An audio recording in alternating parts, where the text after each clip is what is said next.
Well guys, we're in the warehouse, the bear house as we call it.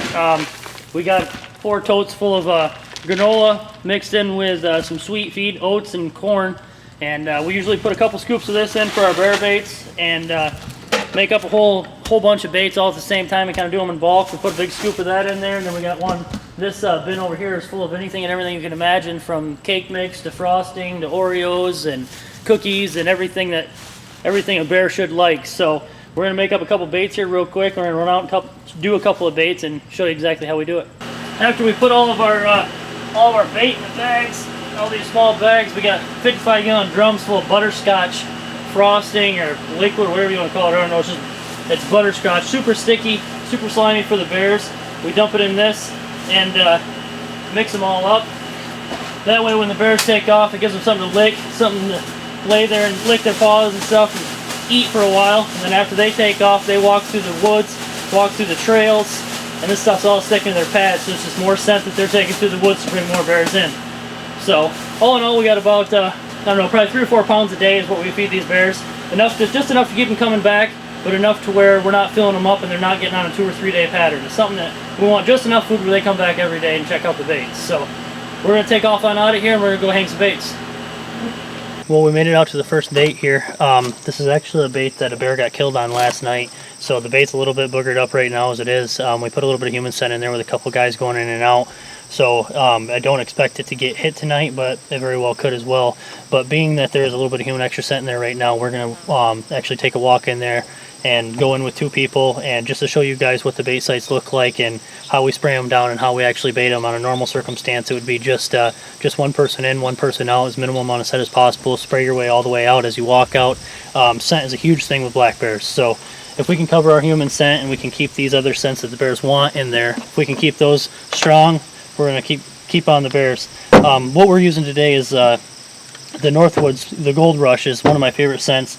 We have a ton of scents that we use up here between the bacon, the anise, the blueberries, the shellfish. I mean, they make a ton of different scents in their lines, but Gold Rush is one that we use on every single bait, and then you know, obviously one or 2 of the other scents as well on every bait. So with this stuff, this is a concentrate, and it's an 8-ounce bottle of this concentrate, and this 8-ounce bottle will go forever. I mean, it lasts forever. All we do is we take this 32-ounce bottle, and I'm literally going to add just only a capful into this bottle and then fill the rest up with vegetable oil and use it as a sprayer and spray it in all the trees, soak the area completely, get it up on the scent. I'm going to spray all the paths in and out of the baits to where the bears walk on that, and they're going to spread it through the woods. So we're going to get a couple things mixed up here real quick, and then we're going to head in and check out the bear bait.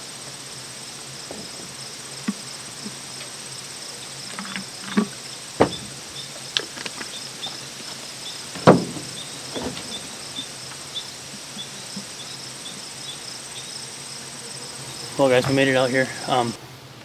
This, like I said, there was a bear killed in here last night, so I'm not real afraid of talking a little bit and explaining to you guys what's going on, because it's going to be a couple more days before this bait actually gets active.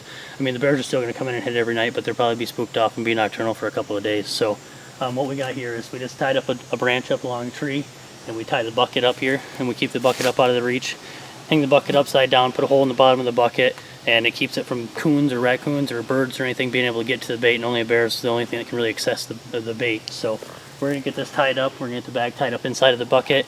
We're going to spray our way out. After we get our pail hung, being that all the scents are inside, we got there's molasses inside of there, plus there's all that butterscotch inside of it. So we're going to take and poke a couple of holes, just enough to start popping out, get some of those scents flowing in there. We also have another Northwoods product. It's called Cherry Burst. This stuff is insane how sweet and strong this is. We take this stuff and just kind of sprinkle it around, give the bear something to lick at, and oh, it's so strong. The main objective is to keep the bear here as long as we can, and he'll lay right down and lick on this stuff for a while. The biggest thing you can do is make sure you cover all the human scent. Everything that I've touched, everything that's in the area that has human scent on it, we try to cover up. One of the last things we do before we leave a bait, I almost forgot actually, is every day when my dad comes in here, I don't know if everybody does it and I don't even know if it works, but he tells me it does, so I'm going to continue to do it. We bang on the barrel, make it sound like a dinner bell, and usually the bear should be here within 10-15 minutes. Once they get used to that noise, they hear the quad come in. I think I just heard a bear. I just heard it. Once they hear the quad come in, they hear the bucket bang, they hear the quad leave. Usually within no time they come in and check things out.